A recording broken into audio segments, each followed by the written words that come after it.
Sejarah intelektual adalah kajian mengenai pemikiran, ide-ide, dan filsafat yang berpengaruh dalam kehidupan manusia di masa lalu. Istilah ini pertama kali digunakan oleh James Harvey Robinson pada awal abad ke-20. Beberapa contoh karya dalam sejarah intelektual diantaranya The Metaphysical Club, A Story of Ideas in America, tahun 2001 oleh Louis Menand. The Dialectical Imagination, A History of the Frankfurt School and the Institute of Social Research, 192350 tahun 1973 oleh Martin J. Aristoteles.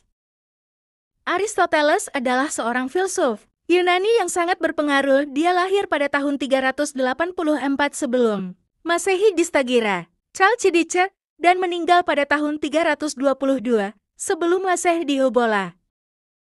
Aristoteles dikenal sebagai murid dari Plato dan guru dari Alexander Agung.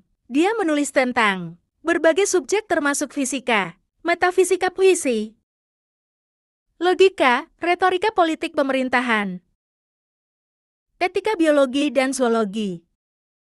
Aristoteles menggunakan metode deduktif dalam analisis filsafatnya dan memanfaatkan silogisme sebagai dasar dalam logika formal. Aristoteles juga mendirikan Lyceum, sebuah pusat pendidikan dan penelitian di Athena, tempat dia menyampaikan pemikiran-pemikirannya. Bagaimana seorang filosof tanpa karya tulis bisa mengubah cara berpikir?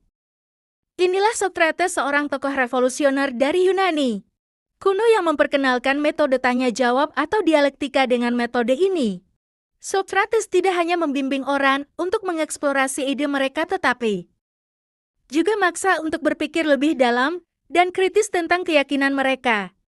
Pendekatan ini mengguncang pemikiran konvensional dan membentuk dasar bagi filosofi Barat, namun tidak semua orang menghargai perubahan ini.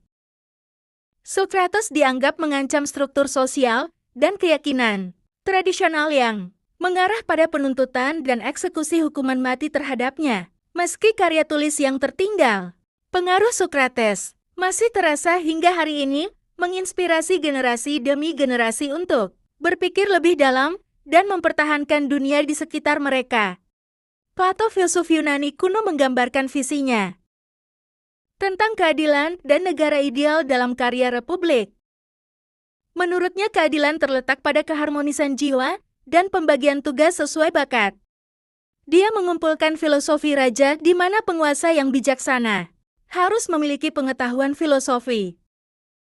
Plato memperkenalkan konsep ide melihat dunia ini sebagai bayangan dari realitas sempurna melalui Republik. Plato membawa kita ke dalam pemikirannya tentang fondasi masyarakat ideal.